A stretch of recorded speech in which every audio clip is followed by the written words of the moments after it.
The adventurers unfortunately informed Qian that he would be expelled from the group. However, Qian didn't understand why he had to be kicked out of the group, so he clenched his fist, unable to understand the reason. He looked at Jason in disbelief and demanded an explanation, reminding him of the promise they had made, to become a rank adventurers together. But Jason, with a frown and a voice full of rage, replied that he knew perfectly well why. A comrade, a hero, had to be strong. Qian, in his current state, was simply not good enough. Jason pointed out that his gift was not suitable for combat, and that he also did not master fencing, sorcery, or the sacred arts. Sean replied that he had given everything to keep up with his childhood friends, but Jason was blunt, that was not enough. Medea, the sorceress of the Argonauts, coldly intervened, stating that with the strength Qian had, he was nothing more than a burden to the group. It reminded him of the last mission, when he barely managed to hit the trolls. Qian, embarrassed, admitted that it was true, although he defended that at least he had fulfilled his role as a decoy.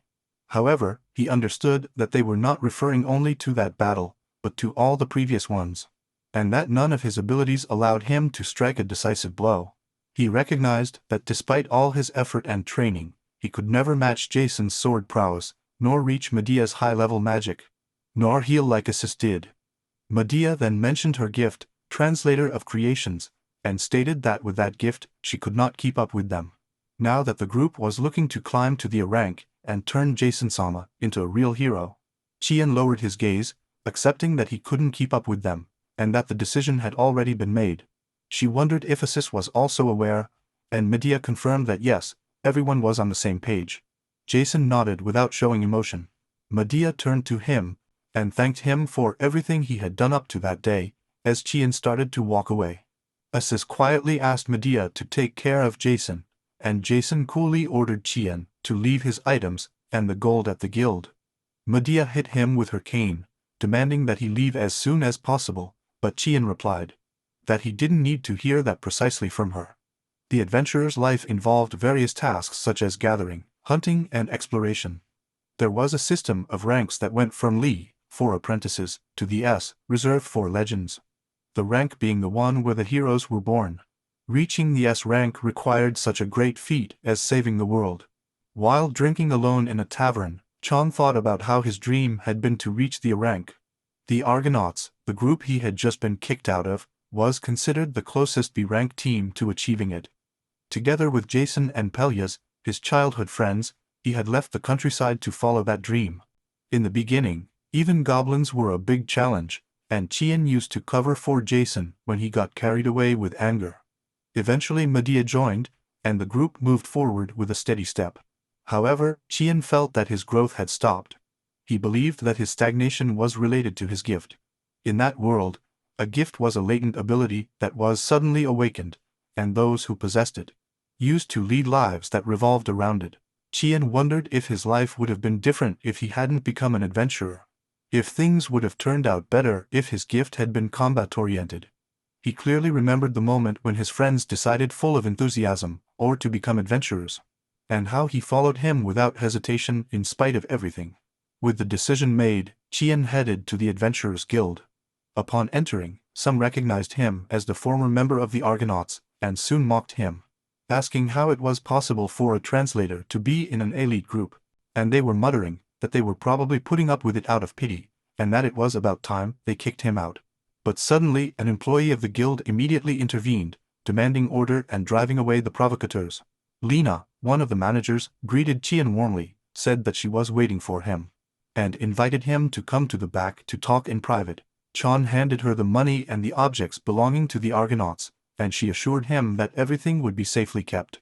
Internally, Lena thought it was absurd that she had to return such a ridiculous amount, and joked to herself, with the idea of simply reporting them as missing. Qian admitted that with his combat skills, he would most likely only qualify as a rank adventurer, if he decided to act solo. Lena immediately refuted this assessment, firmly exclaiming that this was not true at all. He stated with conviction that according to what he had observed of him, Chen was definitely a C-rank adventurer, and that if he wished, he could even introduce him to a B-rank group like the Argonauts. Qian, somewhat troubled but grateful, explained that he preferred to start solo for now. To which Lena apologized for making hasty assumptions. Qian explained that he needed to reflect on his true abilities, and that his words had given him the courage to try on his own. Seeing the determination in his eyes, Lena told him that she had a mission that she wanted to entrust to him.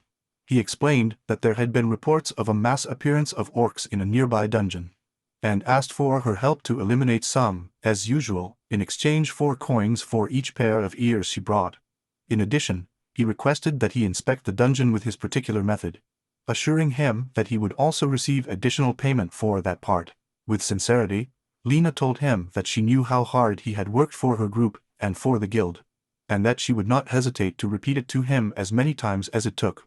As a veteran in evaluating adventurers, she assured him that although times were difficult now, she was convinced that happiness awaited him later. Touched by his words, Qian thanked him, and with some nerves, asked if maybe one day they could go out for lunch together. Lena was surprised inwardly, wondering if he had really just said that, and replied that he would accept on two conditions: the first, that he returns safe and sound, and the second, that he take her to a nice place. Qian gladly accepted, celebrating with a little jump of joy. He then went to the carriage boarding platform, heading for the dungeon, and one of the horses, noticing his good mood, asked him if anything good had happened to him, and incidentally asked for carrots, while the other just wanted more grass, requests that Qian recognized without surprise. He reflected that this was the nature of his gift, translator, which allowed him to understand any animal, and even some monsters. He regretted, however, that this gift was not comparable to something like a master swordsman, something really useful in combat, and he thought that perhaps, had he had a more suitable gift, Jason and the others would not have rejected him. As the carriage moved forward with its abrupt movement, Qian tried to stay out of the way. He noticed a girl in a hoodie who seemed to be a lonely adventurer. One of the rough adventurers on board approached her, asking if she was alone, and inviting her to join his group, promising her a share of the rewards. Another added in a vulgar way that this would also include accompanying them at night. The girl calmly apologized, and told them that she had no intention of working with people weaker than her, and that even goblins had more common sense than them to deal with girls. The adventurer, offended by the contempt, shouted angrily at him, but before he could react, the girl kicked him with surprising speed, throwing him into the air. Sean observed, alarmed, that things were not looking good. The young woman took advantage of her advantage and asked him if he had regretted it already, warning him that it could make him never breathe out that disgusting breath again. The man, now terrified, said he was just joking. Shin was amazed to see that his movements were even faster than Jason's. Then the girl, looking at the man still on the ground, said that surely other adventurers would congratulate him. Although by the way he said it, Qian did not know whether he was threatening or praising him, and was confused by that contradiction. The adventurer nodded nervously, promising to take it into account, and the girl, satisfied, sheathed her weapon. Qian was wondering what all that strange exchange had been, but decided to put it aside for the moment, to concentrate on the task ahead of him. He prepared to enter the dungeon, and as he reached the cave entrance, he raised his voice, and greeted someone named Qian, asking if they would be alone this time, hinting that there used to be a familiar presence. A wandering slime named Li understood that Qian would be performing solo from that moment on, and asked if that would be forever. Qian confirmed it with a gesture. Li then asked her to take him with him, expressing his desire to venture next to her, and asking if the annoying blonde and the irritating girl in a robe would not come more. Qian was visibly moved by Lime's request. The slime enthusiastically continued, saying that they could eventually save a damsel in distress, and with those words, Lime officially joined Ekian's team. Asked what they should do, Ekian explained that due to a massive appearance of orcs in the surroundings, they had a mission to investigate. He asked Lime if he knew anything, and Lime remembered that the orcs had recently changed leaders. It was rumored that the new boss harbored a deep grudge towards humans, which explained why even those who normally didn't leave their lair were now hanging around the dungeon. Li advised Qian to be careful, and he understood that the orcs' activities had changed with the new leadership, so he would have to remain alert throughout the expedition. He thanked Lime for the information and promised to be cautious. It was then that 3 goblins of rank of appeared. Qian assessed that he could face them, but that they might pose a problem if they appeared in greater numbers. He warned Lime that he would attack them, noting that he detested goblins for attacking for no reason. Lime claimed to be ready. One of the goblins let out a final scream as he was defeated, and congratulated Qian on his performance. Qian, wiping the sweat from his forehead, informed Li that he was done with them. Li then reminded Qian that he was counting on him to fulfill what they had talked about, and Qian nodded, asking if his skills had improved. Then he planted an arrow as a marker and continued into the cave. Suddenly, he came across a group that confronted him, asking him with a sarcastic tone what all that was. They were the same adventurers from the carriage, who mocked his calm attitude and taunted him for continuing to act like a B-rank adventurer despite being humiliated. Shin recognized the man who had molested him at the tavern, and said that he did not remember doing anything to them to deserve their hostility. The adventurer angrily replied that the former leader of Qian's group named Jason had been belittling them all that time, and that now that Qian was alone, he would pay the consequences. Sion understood right away, it was not him they really hated, but Hassan, but they were using him as a target, because he no longer had backup. He mocked them for choosing a lone adventurer as a target instead of directly facing the real responsible one, and told them that that kind of behavior was what kept them stuck at rank C. He asked them if they were sure of what they were doing, reminding them that the guild forbade conflicts between adventurers, although he admitted that facing 8 at the same time would be a problem. The group's leader scoffed, asking if he planned to report the incident after he died. Perceiving the murderous intent in his words, Qian understood that there was no room for pity. One of the adventurers backed away in fear. Qian stood his ground as the group prepared to attack. The leader ridiculed him, questioning what he could do with his useless gift of a translator. Qian coldly replied that he would show them how a translator struggled. Just as another of the adventurers shouted at his companions to attack, convinced that Qian was just bragging. Suddenly Lime burst on the scene, proclaiming that the hero had arrived, and that he had brought the orcs with him, which left the adventurers speechless. Shin praised Lime for leading the orc army well, as one of the attackers let out a scream of terror. The army of orcs of rank spotted the humans, and following the orders of their leader, they charged at them, screaming for their death. Excited by the idea of pleasing their boss, the leader of the group of adventurers, Pale, suggested to Qian that they team up to face them together. Qian, calling them cheeky, accepted on the condition that they prepare well, since he wasn't planning to die there either. He prepared for the battle, calculating that there were 15 orcs, and he knew that if they fought seriously they could surpass them. Although dying for something like that would leave a bitter taste, he took the command and began to give orders to the other adventurers. He indicated to one not to let down his guard, and to another to attack from afar those who looked the most resistant, while he himself planned to find an opportunity to escape once everything calmed down. He declared that his part was already done.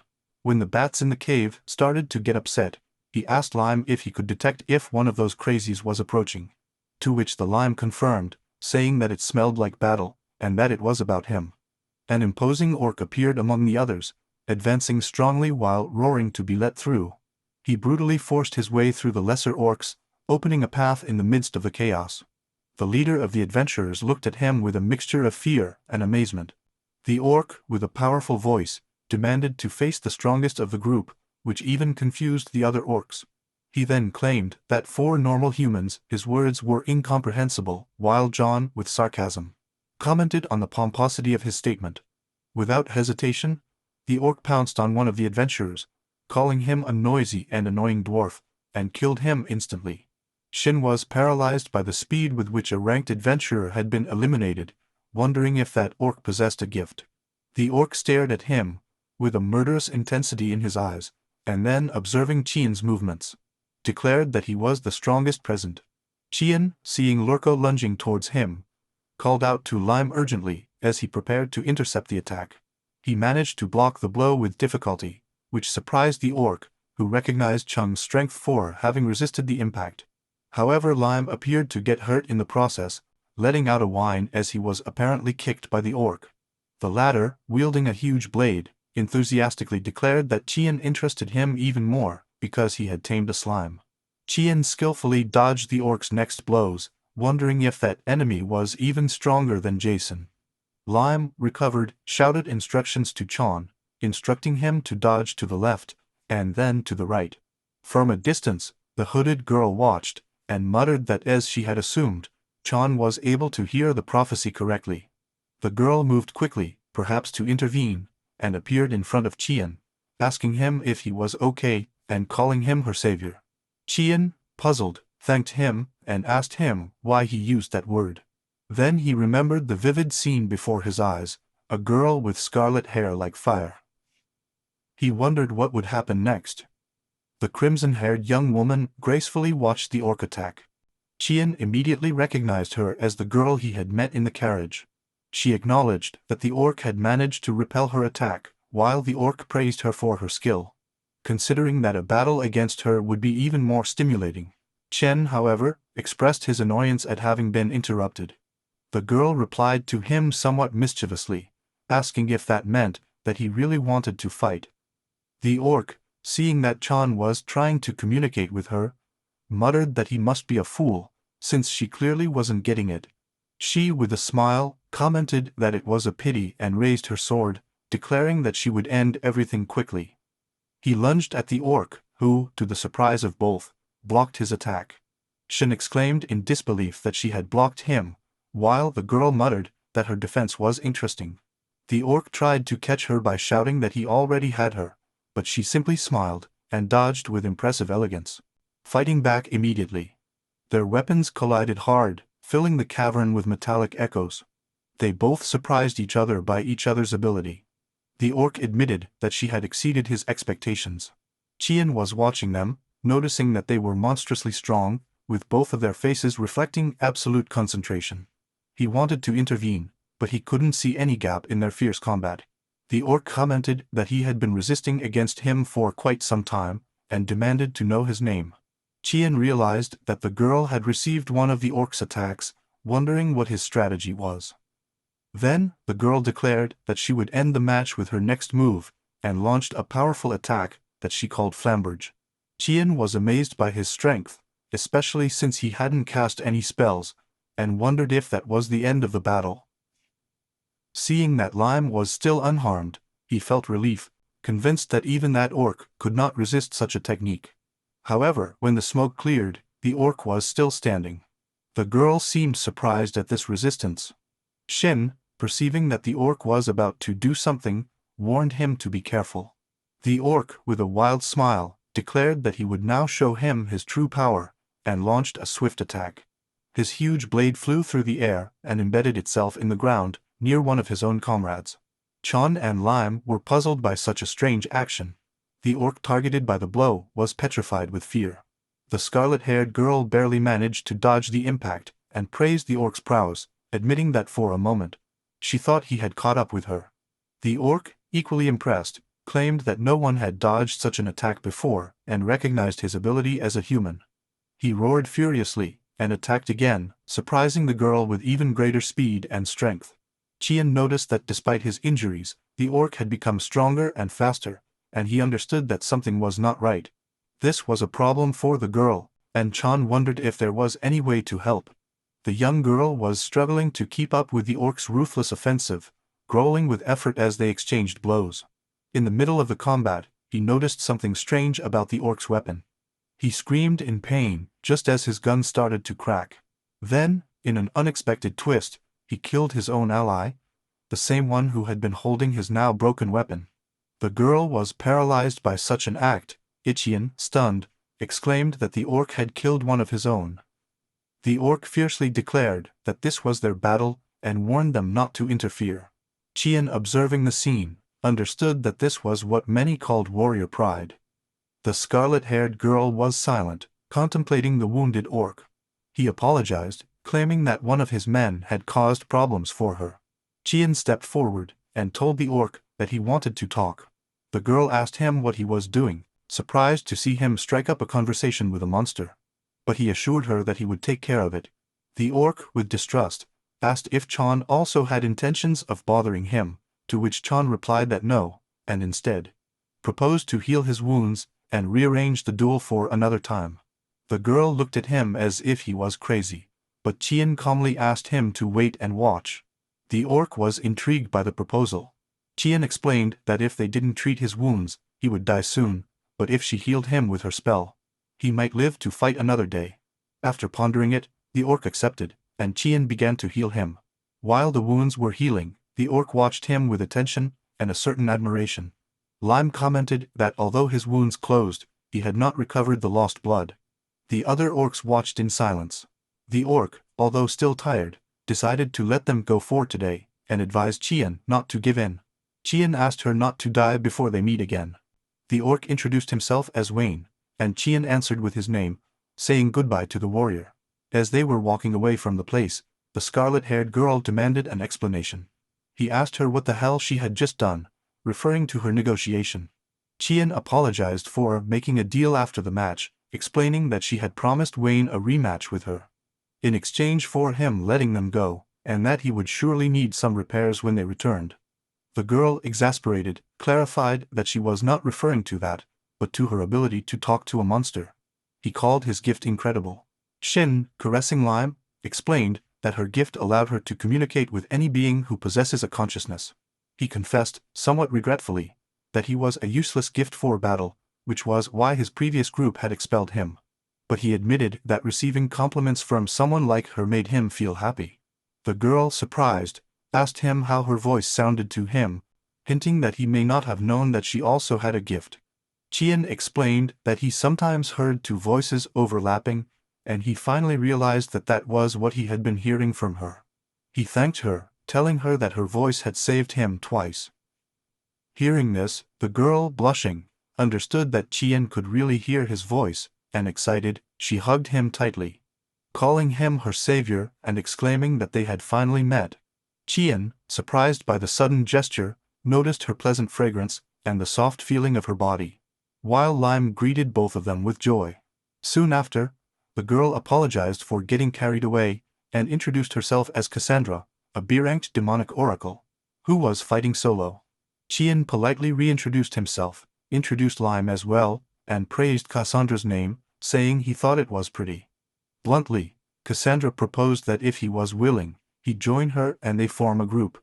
Chen, puzzled, pointed to himself, as if he didn't think he had heard correctly. But Cassandra firmly confirmed that he was talking about him. Later, Lena thanked Qian for the information gathered, stressing that discovering an orc with a gift was a significant find. He informed her that a suppression operation was being organized, and that there would be an official announcement by the guild soon, expressing his hope that Sean would participate. At this, Sean reflected that things were getting complicated quickly, and asked if there was any news of the adventurers he crossed paths with that morning. Lena replied that there were no reports yet, and that she hoped that her mid-range status meant that they had not been exposed too much. Although she admitted to being somewhat worried, he sincerely assured Qian that if any problems arose, he would support him without hesitation. Qian, with a casual air, mentioned that he had met Cassandra in the dungeon. At first, Lena accepted the explanation smoothly, saying that there was no reason to be alarmed, but her expression immediately changed, and she leaned forward, demanding to know who the girl she had returned with was. Then she accused him of going to flirt inside a dungeon, which left Shen completely taken by surprise. He vehemently denied, explaining that Cassandra had saved him when he was in danger, and nervously asked if the guild had any information about her. Lena cleared her throat and began to go through the records, commenting that Cassandra was quite well known in certain regions. He described her as a rank B lone adventurer, with blood-red hair, and an expert in the use of the katana. She added that even when she undertook high-level dungeon expeditions accompanied by others, she was the only one who always returned. While acknowledging that Cassandra was undoubtedly skilled, she hinted that maybe it wasn't a good idea to form a group with her. He admitted that all of those were unconfirmed rumors, but he cited a common saying among adventurers: if you only see footprints coming out of a cave full of monsters, it's because something devoured the rest. Qian thanked her for the warning, although he thought that Cassandra didn't seem like a bad person to him, that she probably had her reasons, and decided to check the truth for himself. He concluded that if he was deceived in the end, that would only speak about his judgment, not about others. At that moment, Lena, somewhat hesitantly, changed the subject and asked when they could go out on a date, explaining that her workload had decreased lately, so now she could take some days off. Chien froze for an instant before answering, surprised and delighted, asking if he was serious about dating, just the two of them. Lena confirmed this with a warm smile, saying that he had always been very helpful to her, and added that the date could also serve as a celebration for his achievements as an independent adventurer. Chien eagerly accepted, promising to let him know soon, while inside he couldn't help but feel that spring had finally arrived for him. He remembered that Isis was the only girl he had ever known well, and that when he was with the Argonauts, everyone else was only interested in Jason. However, his enthusiasm dimmed slightly as he remembered how kind Lena always was to everyone, and he told himself, firmly, that he shouldn't get carried away so easily. Shortly after, Chien arrived at the tavern where he had met Cassandra, and apologized for making her wait. Cassandra replied that it didn't bother her at all, as she liked to visit guilds in new towns to assess their level. Then he noticed the happy expression on Chien's face, and asked if anything good had happened. Chien was a little startled, and awkwardly denied, assuring that he was not smiling, but was just trying to keep his best Zhang look. To change the subject, he immediately recommended that she try the herb stir-fry with pork, saying that he highly recommended it. Cassandra happily accepted, saying that it sounded delicious, and that she would order that. Chien noticed that Cassandra seemed to be in a very good mood, and asked if maybe the food was that good. She replied that maybe she was just excited, since it had been a long time since she had eaten accompanied. Then with a faint blush she asked if his enthusiasm seemed strange to her. Chien was visibly taken aback by the question, but then he smiled broadly, and announced that the meal was on her own, encouraging her to order whatever she wanted. That's when Chien brought up the topic of whether or not they should form a group together, to which Cassandra replied to follow him. Chien pointed towards a nearby door, and led Cassandra to a more secluded place. He proposed that the best thing would be for both of them to reveal their guild cards to get to know each other better, to which Cassandra agreed without hesitation, asking if there was any problem with that. He added that this was the fairest approach for both, as it would make explanations easier. They both placed their cards in separate readers, activating them instantly. Shin focused his eyes on the details of Cassandra, and was surprised to see impressive abilities, but also an illegible fragment in the description of her gift, and the words Sandri Mista. Cassandra began to explain herself, saying that there were two things she should tell her, starting with her hair, which was a sign that she was not completely human. He then revealed that demonic blood was running in his veins, which caused Chien to flinch, surprised, asking if he meant those demons. Accompanying his words, a visual representation appeared that illustrated how demons possess a strength comparable to that of monsters. They were descendants of gods who, after fighting for world domination, fell. And that now only a few exist, considered legendary beings for their immense power. Chien recognized that although he knew that demons existed, they were such inmates that he had never seen one. And now he understood that such blood flowed inside Cassandra. She calmly confirmed it, and Chan silently assimilated that he was facing a demonic half-breed. He thought about her frontline combat skills, her useful gift for anticipating the future, her striking beauty. And he felt lucky to even have the opportunity to team up with someone like her. Cassandra continued, saying that the second thing she should reveal to him was her gift, Demonic Oracle, which consisted of two abilities. He explained that one of them allowed him to see a few seconds into the future, which Chien commented should be very convenient. Cassandra nodded, but added that there was a critical weakness, which surprised Chien. She explained then that any future she saw through her gift would be transmitted in a false way to those who would listen to her. And that was the reason why she had managed to survive. Chien remembered the previous incident, and finally understood why his words had seemed contradictory to her. She gave a clear example. If she tried to warn about a tsunami, the person would only hear something like a nice comment about the weather. He nodded gravely, understanding how cruel that gift was, as it prevented him from giving real warnings. Then he explained that his own gift translated these false words into their true meaning. And that's why he perceived their prophecies as overlapping voices. Cassandra understood with relief that with him, her warnings could be understood at last, and expressed her hope that if Chien could decipher her prophecies, then perhaps he could save lives that he had not been able to before. With tears in her eyes, she called him Suvador, deeply grateful for this possibility that she had never imagined. A little nervous, Cassandra asked him for his opinion on her proposal, admitting that her gift had limitations, that her appearance could generate prejudices, but that he had full confidence in their physical abilities and the potential they had as a team. He fervently declared that he would do anything to work with him, that he would accept any condition, including leaving him most of the rewards of his missions. Sean was silent for a few seconds, pondering with a serious expression, and finally said that they could form a group, but that he had a condition. Cassandra agreed immediately, without even listening to her yet, and added that if her hair was a problem, she was willing to dye it for her. Chen, surprised by her offer, assured her that it was not necessary, that in fact, he really liked her hair. He found it beautiful as flames, and remembered how much she had bewitched him when she held him for the first time. Cassandra was visibly surprised and blushed, asking if she really liked her hair. Because for her it was nothing more than a proof of her mixed-race heritage, an unnatural color that gave her away. Shen, without giving too much importance, replied that he was the type of person who even formed a group with slimes, and assured him that his demonic blood was not a problem for him, since his gift allowed him to understand that even monsters can be good, and that in the end, it was the individual that mattered, not his origin. Cassandra, still doubtful, mentioned her infamous nickname, Calamity, asking if that wasn't even worse. Qian acknowledged hearing the nickname, but added that he knew more than just that. He remembered how she fought the orc to protect him. Despite the confusing nature of her gift, she tried to warn him of the danger. And she had also revealed her true nature to him, without knowing if that could harm her. Smiling sincerely, John firmly stated that he trusted her, which deeply touched Cassandra. For sure, he told her that he had no doubt that she was a good person. Cassandra was surprised by the certainty in his words, and he explained that when she saw how happy she was to find out that he could understand her prophecies, she understood that this happiness did not come from cleaning up her reputation, but from the fact that she could save lives.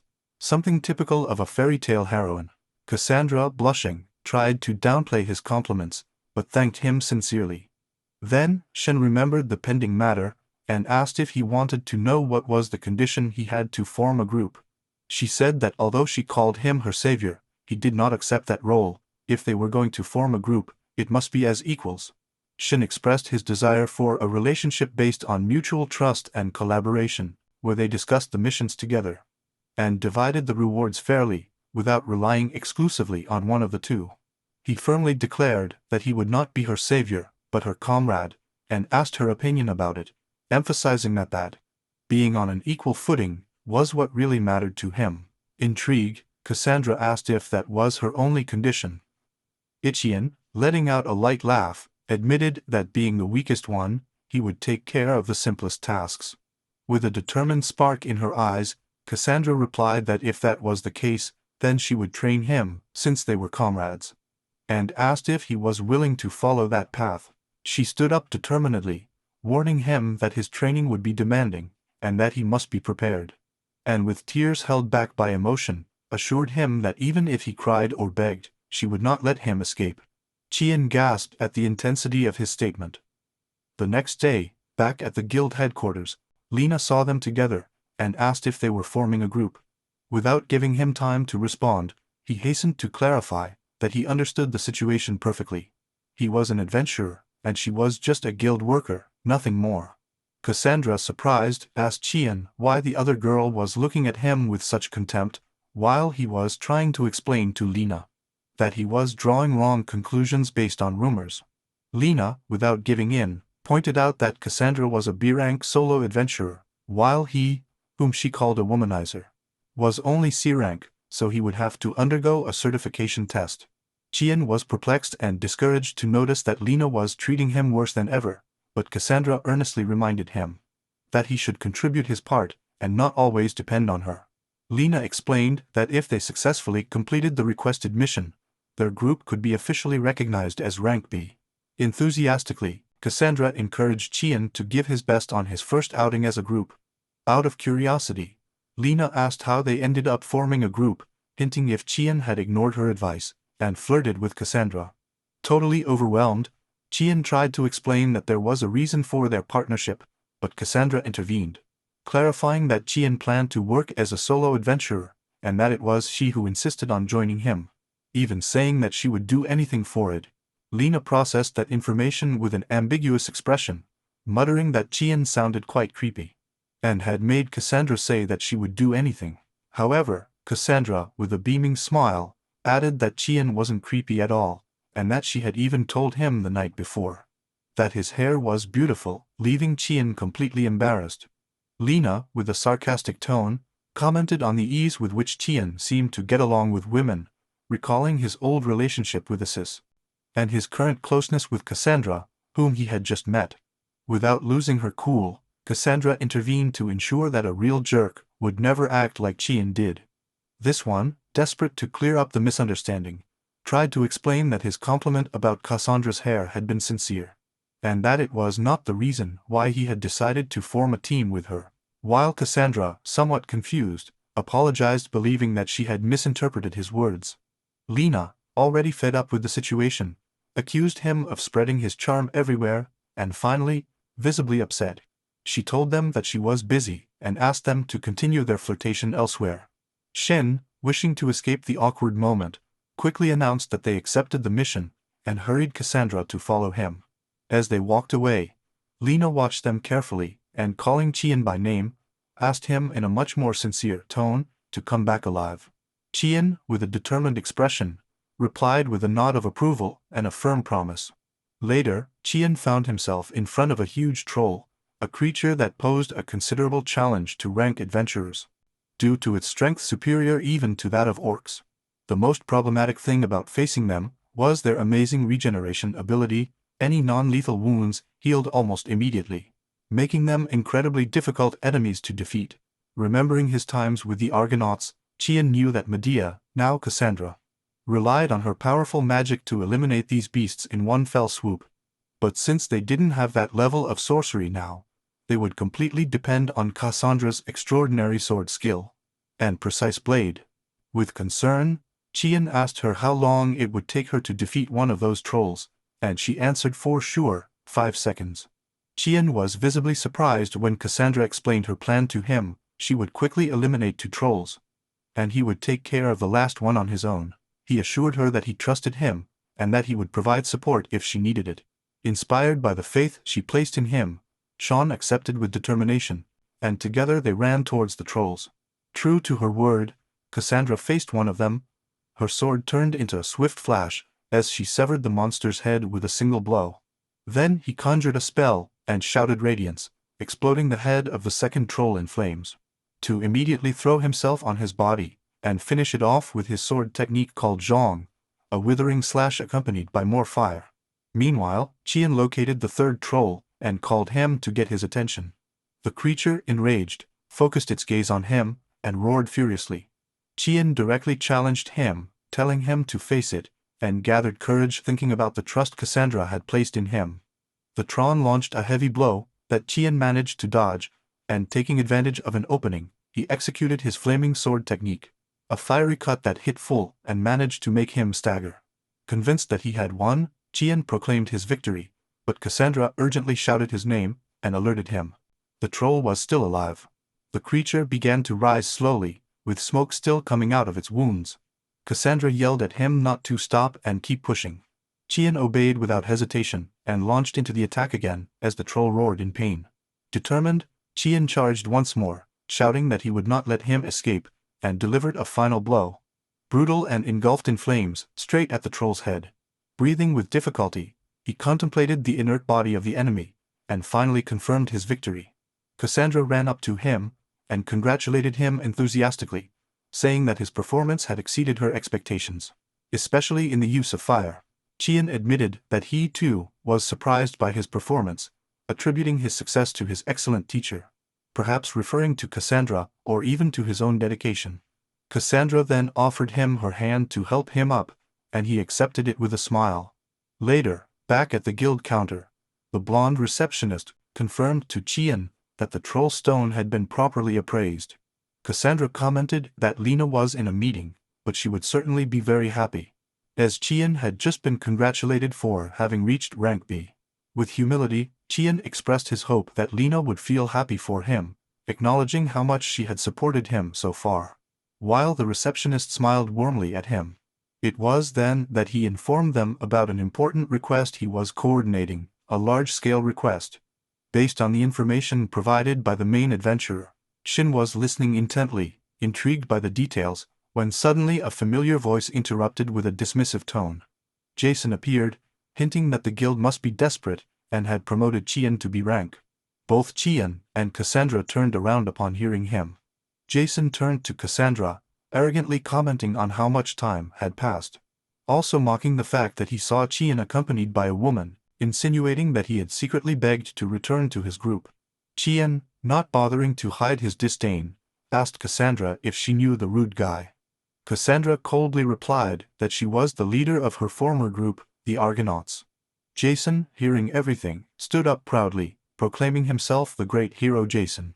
He then verbally lashed out at Shen, calling him useless and issuing threats. Undeterred, Cassandra asked him in a curt voice if he really thought she would lose to him. At that moment, one of Jason's companions intervened. Recognizing Cassandra as the infamous B-ranked adventurer known as Calamity Cassandra. While Jason mocked by calling her the comrade killer, Cassandra reacted with obvious annoyance to the accusations. Jason then grabbed Qian by the collar of the outfit and demanded that he apologize to Cassandra for his alleged insolence. But Qian forcefully let go, defending Cassandra firmly. He stated that he would not tolerate insults towards his partner, even if Jason claimed that it was a common nickname, and argued that the simple fact of having survived together with Cassandra already disproved all such slanders. Faced with the growing conflict, another of Jason's companions suggested resolving the matter through a friendly duel. Qian asked Cassandra to stop, stating that he would take care of the duel. Cassandra, for her part, wanted to fight, remembering that her fencing was top-notch, but Qian stood his ground. However, Cassandra insisted, if her honor was at stake, all the more reason she should fight. Jason laughed, finding it comical that Chan would allow a woman to fight over him. Cassandra, now ready for combat, told Chan to bet everything on her, and warned Jason to enjoy her teasing while he could. Because it would soon be over, Qian accepted with a smile. As the tension grew, a crowd began to gather. Qian encouraged those present to bet on Cassandra, praising her strength unreservedly. The blonde receptionist came over and asked Cassandra if she was ready, and then announced the start of the duel. While Jason's companions watched with increasing trepidation, Jason eagerly jacked up, claimed that he knew Cassandra's gift, and in a condescending gesture, offered her the first attack. Proclaiming that he was a gentleman, Cassandra coolly accepted, preparing to launch her flamberge attack. With withering speed, his flaming sword drew a brilliant arc towards a completely unsuspecting Jason. And a slash of fire and force violently threw him backwards, making him crash to the ground. His dark-haired companion shouted his name in horror, as the crowd fell silent, shocked by the crushing defeat of the supposed hero. Cassandra raised her fist in triumph. While some observers applauded her for her prowess, others murmured in disbelief. And one commented that Jason deserved it. From the side, Chan raised his fist with restrained satisfaction. At that instant, Lina appeared in the crowd, asking about the fuss. Chan recognized her instantly when she approached, and the blonde receptionist seemed to be explaining the situation to Lina, who then turned to Chan and asked if she wanted to give her side of the story. However, before he could respond, Lina interrupted him, saying that she understood what had happened, but that there was another urgent matter that required her immediate attention, and asked them to accompany her. With a serious face, she saw Chan and Cassandra to another place, while both were wondering what was wrong. Already in a more reserved space, Lina, with a grave tone, asked them to pay attention. Other adventurers who had explored the same dungeon had not had the same luck. Only one of them had survived, and now he was in the infirmary. He had barely managed to pronounce that the orcs did this before losing consciousness.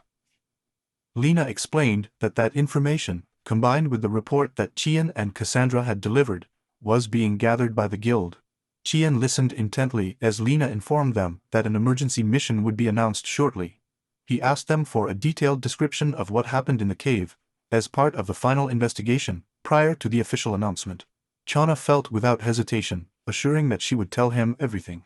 He knew that the guild system clearly distinguished between normal missions, which were voluntary, and emergency missions, which were mandatory for selected adventurers. With some trepidation, John asked if that meant a major crisis was coming to the city. Lena confirmed that the threat was real, and suggested that a dawn-bearer was probably strengthening the horde. In addition to the specific individuals Qian and Cassandra had already faced. At that, Qian wondered if it could be an orc king. Cassandra, surprised, asked him if he knew those creatures, and he replied that he had read about them in old guild documents. He recalled that decades ago, an army led by an orc king emerged from a cavern and advanced on a city, forcing the guild to launch a subjugation operation with adventurers of rank. Despite their efforts, the campaign ended with the loss of 2 villages and many lives, due to the overwhelming power of the orcs. Even though they were few in number, Cassandra commented that if enemies like that were returning, then they were facing a threat that had tested even the strongest. Lena clarified that although she didn't think it was so serious as to be an orc king, it was certainly a threat that needed to be eradicated before it became uncontrollable. Without hesitation, Qian volunteered with Cassandra to participate in the mission. Seeing it as the perfect opportunity to debut as a rank group, Valina thanked them with relief, recommending them to go over the details before the official announcement. Days later, Qian and Cassandra arrived at the guild, and in their wake, some adventurers were whispering. Recognizing Qian as the one who had defeated Jason, Qian commented that Cassandra was attracting a lot of stares, but she, without losing her cool, corrected him that it was they who were being watched, and suggested moving on. The blonde receptionist greeted them kindly, notifying them that there was a request from the guild requesting their participation in the emergency mission. Qian decisively accepted, and Cassandra also gave her approval, saying that she had no reason to refuse him. Qian declared that the guild was like a second home for him, while Cassandra added that his arm itched from fighting, and that defeating a monster with Don Segerly would bring some special reward. Other adventurers, recognizing Chan for his recent combat, were commenting among themselves if he and Cassandra would also participate in the mission. Then one of them, in an annoyed tone, demanded that they not forget someone, and Jason appeared, proclaiming that he and the Golden Fleece Brigade, led by the Argonauts, would also participate. He assured that they would show Chen and the Redhead how a real group fights. His companions, the Beast Slayer of Zeus and the quick-footed Atalanta, accompanied him with a confident air. With a mocking smile, Cassandra asked Qian if he could translate the noise that Jason, the spiteful loser, was making. Jason, enraged, promised to make them regret their words and announced that they were heading to the strategy meeting, taking Don's bearer with them. Inside the conference room, Chan was greeted by Pollux and Castor, now adventurers of ranks known as the Magic Swordsman Pollux and the Guardian Knight Castor. Chan affectionately patted them on the head, proud of how much they had grown. Castor, upset, told Pollux that he didn't need her to teach him anything, and Qian asked Cassandra if Castor was okay. She replied that he was more resistant than he looked, that at first his behavior surprised, but that she had already gotten used to it, after seeing him in the beginner's class. At that moment, an excited Pollux asked Qian about his experience fighting dawn carriers. He explained that they had a completely different presence, and that if one encountered them, it was best to flee, because fighting it was far beyond their ability. Castor muttered that it was because Qian was weak, but Pollux interrupted him with a firm brother, which made him let out a whine. Qian commented that the two had a rather curious relationship, and Cassandra observed with a slight smile that despite everything, they seemed to get along well. With an analytical look, Sean concluded that Castor was the typical ill-spoken but very cautious avant-garde, while Pollux, positive and energetic, covered from the front to the middle zone, and he observed how they naturally complemented each other. Cassandra confessed that she felt a little envious when she saw that synchronicity, and Qian replied that some things could simply be imitated. Instead, he proposed that they focus on building their own relationship in their own way. He then suggested that they join the meeting, to which Cassandra nodded without objection. Qian explained the structure of the expeditionary force, a main unit made up of adventurers of rank C above, rank B, an advanced unit composed of rank C, and a team of explorers already taken off. The meeting was aimed at organizing the members of the advanced unit, since the means of transportation were limited, and as B-rank adventurers, they would be part of the main force. However, Chen, concerned about Lime, and with the intention of better understanding the current situation, expressed his desire to consult on the possibility of joining the advanced unit. Cassandra, with a resolute look, stated that they should defeat the enemy without hesitation, and Qian agreed with her, sharing her determination. At that moment, Cassandra noticed that Qian seemed to have a good connection with the twins, to which he nodded and confirmed it. He explained that in addition to being an adventurer, he performed many other tasks within the guild, such as teaching in the training program for new recruits. He added that he also talked to animals and even monsters, although for him, the most important thing had always been to maintain the trust of the guild and the city. He then recalled an incident in which he was attacked by another adventurer who mistook him for a monster while talking to a goblin, an experience that left him with a strong feeling of helplessness. Despite this, thanks to his constant interactions and perseverance, he had managed to gain the trust of many, as demonstrated by the blacksmith who had recently allowed him to keep a mithril sword capable of channeling magic with great efficiency.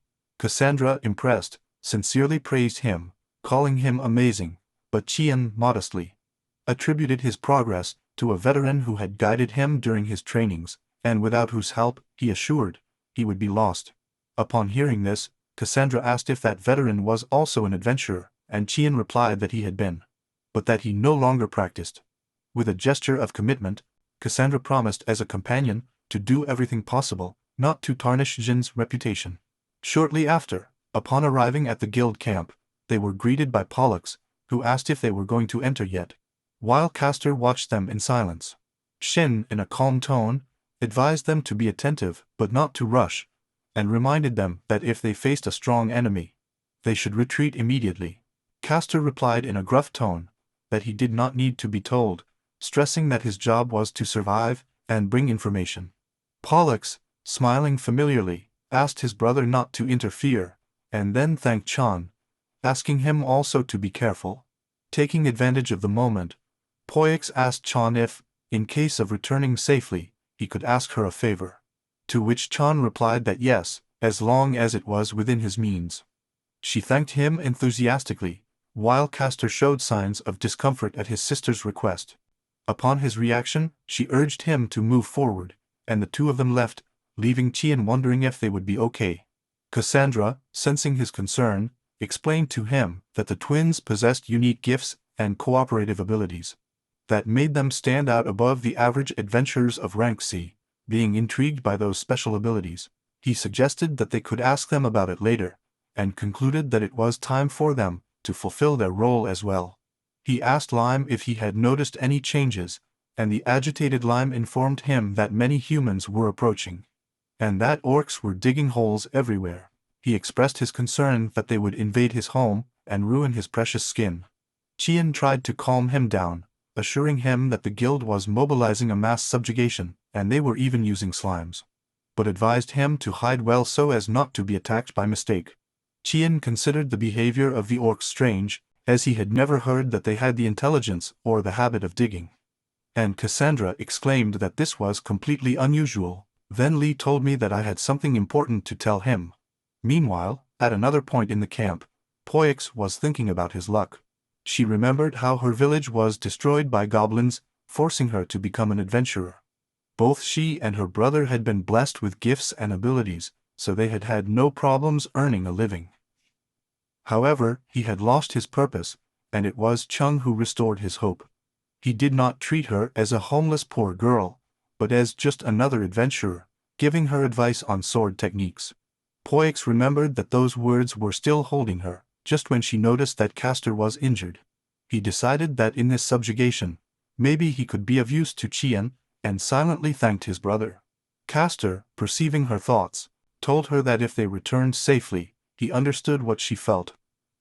However, he reminded her that they were in enemy territory, and needed to concentrate, to which Pollux nodded determinedly. Suddenly, both of them perceived danger.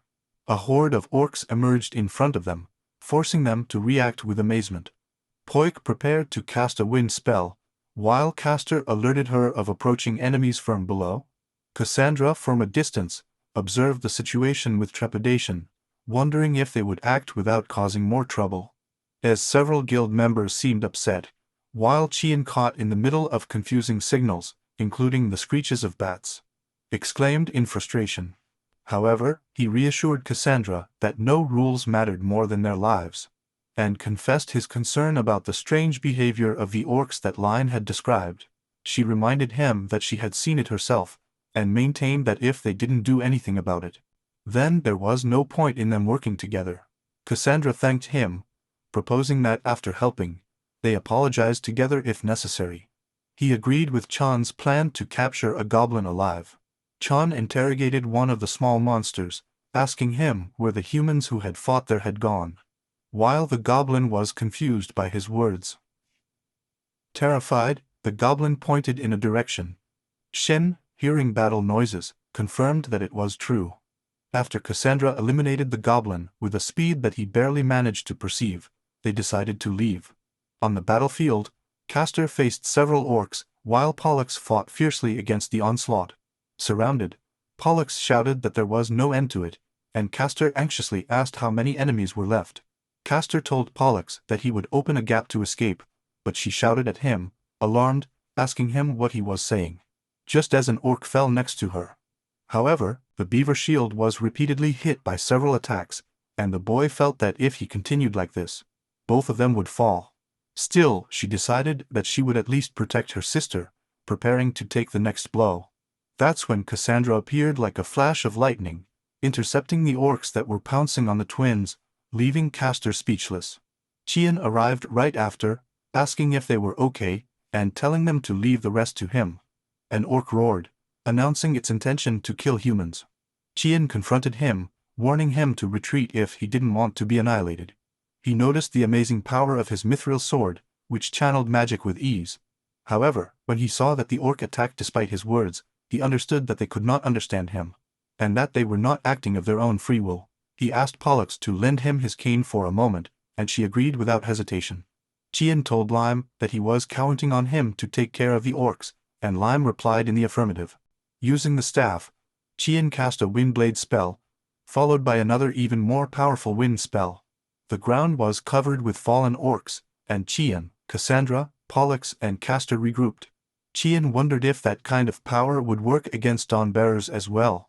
Suddenly he had a hunch, thinking that it was Cassandra, but she interrupted him, telling him that she did not need to help, that this was nothing for her. Qian commented that the orcs' movements were strange, and that they didn't react to his gift at all, which left a bad thorn in his side. While tending to Pollux, she wondered if she was dreaming. Qian offered her water, and as she drank, she confirmed that she could taste reality. He observed that she seemed fine. Suddenly Poyak became alarmed, asking if something had happened to his brother. Castor, looking at Cassandra, muttered that she was a red-haired angel. Qian thanked them both, saying that thanks to their endurance, he was able to arrive on time. Cassandra praised Chan for her performance, while he watched the twins with respect. Pollux indicated that they would return to the barracks first to report, assuring that they would not fall to the same trick twice. When they were walking away, Castor still referred to Cassandra as his angel. It was then that Li appeared, telling Qian that there was something he wanted to show him. Qian informed Cassandra that they were going to check the area. They followed Li to the deepest part of the cave, where they found a huge fallen figure. He was a massive orcoid being, and Lime identified him as Wayne. Qian did not immediately recognize. He was the Dawnbearer they had previously fought with. Lime asked Qian to heal him, explaining that he had been attacked by his own kind. Cassandra, clearly surprised, expressed her concern, questioning Qian's decision to help an enemy, when they are about to take on a group of orcs and she can't heal them all at the same time. Lime reiterates that Wayne was attacked by orcs, and Qian informs Cassandra of his decision to heal Wayne, and instructs her to be ready to attack if necessary. Cassandra questions Qian's actions, reminding him that Wayne is an enemy. Qian explains that according to Lime, Wayne was injured by his own, which motivated his decision to help him. Qian adds that he feels compassion for Duane's situation, seeing it as an ancient story, similar to his own experiences. He adds that if they can get information from the enemy by helping him, it would be worth it. Cassandra decides to trust Chan's judgment, commenting that she also thinks Wayne might be able to communicate. Sion seems slightly embarrassed by Cassandra's confidence. Regaining his composure, Sion nods and suggests they start. He concentrates and starts the healing process in Wayne. A bright light emanates from Wayne as the healing magic takes effect. Qian is surprised by how quickly wounds are healing, noticing that his magic is usually not that effective. Cassandra shares her amazement, saying she's never seen anything like it, while Chan wonders if Wayne's gift is enhancing healing. Wayne starts to move, muttering the name Lala as his wounds visibly close. While Wayne recovers, John and Cassandra watch him. Lime informs Wayne that Qian and Cassandra are not malicious. Wayne, although he does not fully understand, admits that they helped him. He expresses his gratitude to Wayne. Wayne expresses his gratitude to Qian for saving him once again. Qian admits that he did not expect to meet Wayne again in this way. Wayne, wanting to fight, declares his desire to have a rematch with Cassandra. Qian proposes that Wayne pay off his debt by sharing information, as he prefers not to fight without settling scores. Wayne accepts Qian's terms, but insists on fighting Cassandra later, as promised. Chen informs Cassandra that Wayne wishes to postpone their match. Cassandra, understanding the urgency, instructs Qian to focus on getting information from Wayne, which Qian agrees to. Qian interrogates Wayne about the reason for his own kind's attack. Wayne begins to explain the circumstances. He reveals that he was attacked for opposing the surface invasion and for having helped Qian's group escape, something that was discovered by the leader. Qian expresses his regret, feeling that it was their fault. Wayne tells her not to worry, as it was her own decision. He adds that he had the opportunity to fight against strong individuals of his species. Qian asks if Wayne holds a grudge for the betrayal, while Wayne recounts how the constant attacks made him stronger. Wayne flatly denies holding a grudge. However, he admits that it would be a lie to say that he did not feel anything, since he was also pursuing his desire to fight with strong opponents. Wayne states that he doesn't care about the situation as long as he can face powerful opponents, and even offers to help Qian confront the leader. Qian is shocked to learn that the leader is Wayne's brother. He asks her if her brother also possesses a special power like him. Wayne confirms this, praising Qian's intelligence by comparing him to his brother. Wayne adds that Qian, with his crooked face, even looks like his brother. Wayne describes his brother's power